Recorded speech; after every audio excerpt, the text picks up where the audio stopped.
What just happened in Las Vegas may go down as the single most shocking, most emotionally overwhelming, most unpredictable WrestleMania weekend in the history of professional wrestling, and the most insane part is that it is not even over yet. Las Vegas has seen everything, absolutely everything. This is a city that was built on the idea that the extraordinary, the spectacular, and the seemingly impossible are not just possible, but fully expected on any given night. It is a city where legends are manufactured on a regular basis, and where excess is not a concept people merely talk about, but an actual way of life. Las Vegas has seen everything imaginable, and then WrestleMania 42 Night 1 happened, and Las Vegas saw things it had genuinely never seen before. A golden skull mask walked into the most dramatically constructed championship retention in recent memory. A ring general was ambushed by a returning spear machine at the absolute worst possible moment. A beast who had been told by nearly everyone that his era was finished, and his time was done walked into the grandest weekend in professional wrestling, and spent night one delivering the most comprehensive, most brutal, most definitively authoritative answer to that assertion that 20 years of experience and what felt like 2,000 German suplexes could possibly produce. Brock Lesnar completely and utterly destroyed Oba Fernandez on the night of April 19, 2026, at WrestleMania 42 in Las Vegas, Nevada. The WWE Universe, which had spent 6 full weeks watching the Nigerian giant conduct what can only be described as a masterclass in pre-WrestleMania psychological and physical dominance, is still in the process of trying to understand exactly what that result means for everyone involved. And Night 2 is coming tonight, carrying with it a card full of matches that have the very real potential to exceed every single moment that Night 1 produced, if such a thing is even possible at this point. Welcome to Wrestling Juice, and today we are walking through every major development from WrestleMania 42 Night 1, while also building out a full preview of everything that Night 2 in Las Vegas has waiting for us, because this weekend is absolutely not finished with us yet. Not even remotely close. Before we get fully into it, a quick favor that genuinely means a lot to this channel. If you enjoy this kind of content and you want to keep seeing it, please smash that like button and hit subscribe right now. Over 98% of people who watch these videos do so without ever subscribing, and while it costs you nothing at all, it means everything to us, and it directly helps Wrestling Juice grow and keep bringing you this level of coverage. If you are already subscribed, you are absolutely brilliant, and we genuinely thank you for that. All right, let us get all the way into it. Let us begin exactly where Night 1 began its most significant and most shocking conversation, which is also precisely where the results surprised the most people who thought they had this WrestleMania completely figured out going in. Brock Lesnar versus Oba Fernandez. The no-holds-barred collision that had been constructed and escalated since the Royal Rumble, built through backstage ambushes, loading dock assaults, arrest scenes on live television, retirement contracts being waived in the face of the most dangerous man in professional wrestling, and a stretcher ride that left the entire WWE Universe genuinely questioning whether the Nigerian giant would even be physically capable of competing when the time came. The central question heading into Night 1 was straightforward enough on its surface, even if the answer felt anything but, could Oba Fernandez withstand Suplex City? Could the rising powerhouse, who had spent 6 relentless weeks demonstrating a level of physical superiority over the most dominant force professional wrestling has produced in the last 2 decades, actually sustain that superiority when the bell rang, when the no-holds-barred environment stripped away every last restriction, and when every last excuse had been removed from the equation? The answer, delivered in the most emphatic and most violent terms that Las Vegas has witnessed at a recent WrestleMania, was no, he simply could not. Brock Lesnar did not just defeat Oba Fernandez at WrestleMania 42, he destroyed him, completely, comprehensively. In a manner that answered every single question about the beast's relevance, his readiness, and his capacity for absolute devastation that 6 weeks of Fernandez's pre-WrestleMania campaign had raised in the minds of so many people watching. The match itself was everything the no-holds-barred stipulation had promised, and everything the build had been generating anticipation for since the very beginning. It was brutal and relentless, and it operated entirely outside the comfortable conventions of a standard championship contest. Both men arrived in Las Vegas carrying the very real physical costs of what had been the most violent pre-WrestleMania week in recent memory. Lesnar came in carrying the injuries sustained from the loading dock assault and the attacks that followed it. Fernandez came in carrying the physical weight of that stretcher ride from the final Raw before WrestleMania and the even hover psychological weight of having been publicly and violently broken for the first time in his entire career. And that happened just days before the biggest match of his professional life. Suplex City answered the question of whether Oba Fernandez could withstand it in the most direct and uncompromising way imaginable. He could not indefinitely, not against the specific, relentless, accumulated version of Suplex City that a motivated, injured, and deeply aggrieved Brock Lesnar produces when a retirement contract has been waved in his face, and every possible humiliation has been visited upon him in the weeks leading up to his biggest night. German suplex after German suplex, the same sequence that in previous encounters had produced something remarkable, which was Fernandez standing back up, shrugging off the accumulated damage and advancing with that terrifying calm that had come to define his entire rivalry with the Beast. At WrestleMania 42 in Las Vegas, with no holds barred removing every protective mechanism and Lesnar operating at the absolute outer limit of his considerable capacity for destruction, those suplexes did not produce that result. Fernandez went down, and the Beast made absolutely certain he stayed there. The F5 that ended the match, whether delivered directly onto the canvas or augmented by the weaponry that the no-holds-barred stipulation made freely available, because Brock Lesnar has never encountered a steel chair or a set of steel steps that he did not find useful under the right circumstances, was the definitive conclusion to a rivalry that had been building toward exactly this kind of emphatic and unambiguous finish. Lesnar's hand was raised. The era that everyone had declared finished reasserted itself with the specific brutal eloquence of a man who has been ending eras for 2 decades and is emphatically not finished yet. The Beast is not done, not with WWE, not with the business of reminding everyone who the most dangerous man in professional wrestling actually is. And Oba Fernandez, who walked into WrestleMania 42 having promised to conquer the mountain, having delivered 4 words that shook the wise man, having conducted arguably the most impressive and most complete pre-WrestleMania campaign of any challenger in recent memory, learned the most expensive possible lesson about the difference between winning the build and winning the match. He will absolutely be back.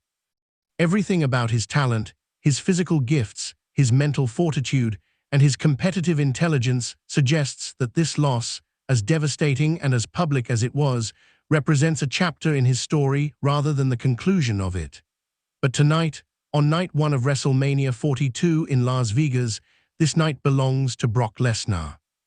The Beast destroyed the ruler, and the spoiler that Paul Heyman delivered on the final Raw before WrestleMania turned out to be exactly what spoilers are supposed to be. Now let us talk about the other Night 1 results, because WrestleMania 42 did not begin and end with Lesnar, as remarkable as that match was. Cody Rhodes retained the undisputed WWE Championship against Randy Orton in what was without any question one of the most dramatically constructed WrestleMania finishes in years. The Golden Skull Mask entrance, the emotional family moment at ringside, the crossroads through the table, the multiple referee bumps, and then the moment that nobody could have scripted because nobody would have had the audacity to even imagine it. Pat McAfee, in a referee shirt, sprinting down the ramp and counting the 3 count that retained Cody's championship. The man who orchestrated the conspiracy against Cody Rhodes became the man who officially confirmed its total and complete failure. The architect of Randy Orton's betrayal counted his own plan's defeat with his own hand 3 times on the canvas in front of all of Las Vegas.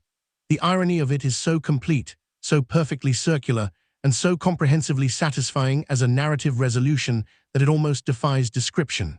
Almost. Cody Rhodes, undisputed WWE champion, retained at WrestleMania 42 on Saturday night. And the person who spent months trying to prevent that exact outcome is the person whose hand hitting the mat 3 times made it official. McAfee vowed to leave WWE if Orton lost. He counted the pin himself. Las Vegas, as a concept and as a setting, could not have produced a more appropriate backdrop for that specific brand of spectacular self-destruction. Seth Rollins and Gunther delivered precisely the match their entire build had promised. Physically brutal, technically magnificent, and emotionally charged with the weeks of psychological warfare that had produced the unforgettable go-home Raw curb stomp on the announce table moment. And then Bronson Reed happened. The return that nobody had entirely prepared for, arriving at the exact moment of maximum possible impact. Rollins celebrating, the referee occupied with an injured Gunther, Las Vegas not yet fully aware that the biggest surprise of WrestleMania 42 Saturday was not inside the result of the match itself, but in the figure who appeared seemingly from nowhere and speared Seth Rollins into next week. The man who Rollins had kicked out of his vision came back from injury at WrestleMania with a message that required absolutely no words whatsoever. Just 2 spears and the specific devastating clarity of someone who had months to think about this moment and arrived in Las Vegas knowing precisely what he intended to do with every second of it. The program between Reed and Rollins that WrestleMania 42 Saturday has now set in motion is one of the most intriguing post-WrestleMania storylines WWE has generated in years. 2 men with deep and specific personal history, a faction dynamic that has not been fully resolved, and a return timed with the kind of dramatic precision that suggests everything about Reed's WrestleMania re-entry was exactly as planned as it appeared spontaneous. Now we look ahead to Night 2, tonight Las Vegas, and the matches that carry the genuine potential to not just match everything Night 1 delivered, but to exceed it in ways that could make WrestleMania 42 one of the greatest 2-night events this company has ever produced. Roman Reigns versus CM Punk for the World Heavyweight Championship, with a career wager attached that reframes every single thing about this match. Roman Reigns told Michael Cole on the final SmackDown before WrestleMania that if he does not defeat CM Punk tonight, he is done with WWE forever. The most decorated superstar in the history of the modern era, the man who has main-evented WrestleMania 11 times, the tribal chief who completely redefined what championship dominance looks like in professional wrestling, is betting his entire career on one single night in Las Vegas.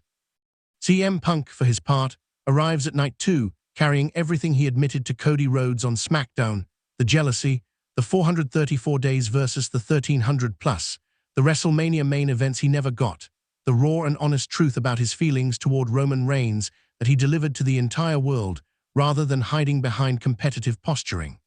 Punk has put himself on the line psychologically in a way that is every bit as significant as Roman's career wager. He has told the truth about his motivations and his resentments in front of everyone, and now he has to back that truth up in a ring with the greatest of all time.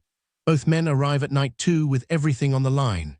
Roman with his career, Punk with the truth of his own story, and the World Heavyweight Championship sitting between them as the physical proof of whichever version of that story Las Vegas ultimately decides to validate tonight.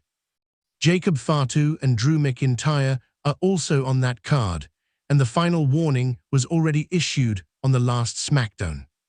The Night 2 collision between the Samoan Werewolf, who has already demonstrated during WrestleMania week what he is genuinely capable of, and the Scottish Warrior, who has been operating with the volatile hair-trigger aggression of a man who knows exactly what he is walking into, and has made the conscious decision to walk into it anyway, is a match that has every quality needed to be one of the most physically spectacular contests on the entire Night 2 card. 2 explosive, powerful, and uniquely gifted performers given the WrestleMania stage to show the world exactly what they are. Futter's warning to McIntyre was not metaphorical in any sense. McIntyre's entire career history is one of never backing down from warnings. What happens tonight will be everything both men promised it would be, and the Las Vegas crowd will respond to it in a manner that reflects exactly what it deserves. And then there is the Pudger return, confirmed for WrestleMania 42, with the multi-year contract, the tag match, and the moment that brings one of the most beloved and most genuinely missed figures in women's wrestling history back to the grandest stage she has ever graced. The reaction that Las Vegas will produce when that music hits and Pudja walks back into a WrestleMania is going to be one of the great crowd moments of this entire weekend. And that is a standard that Night 1 already set extraordinarily high. Welcome back. It has been far too long, and WrestleMania 42 Night 2 is the perfect and most fitting stage for a return of this magnitude. Night 1 was extraordinary in every measurable sense. Lesnar destroyed Fernandez. Cody retained through the most ironic finish in recent memory. Reed returned. Las Vegas delivered everything a WrestleMania Saturday should deliver and then went significantly beyond that. Night 2 carries Roman Reigns betting his career, CM Punk chasing the truth of his own story, Jacob Fatu fulfilling his promise to Drew McIntyre, Pudja coming home to a WrestleMania crowd that has been waiting a very long time for her, and every other match and moment and surprise that the grandest stage of them all has been building toward across the most chaotic, most dramatic, and most thoroughly entertaining WrestleMania build in recent memory. The weekend is not finished. Las Vegas is absolutely not finished, and wrestling juice will be here for every single moment of Night 2 as it happens. The Beast destroyed the ruler. The champion survived the conspiracy. The spear announced a return, and tonight, Roman Reigns bets forever on one more WrestleMania night. Las Vegas, we are just getting started. Thank you so much for watching. We will see you in the next one.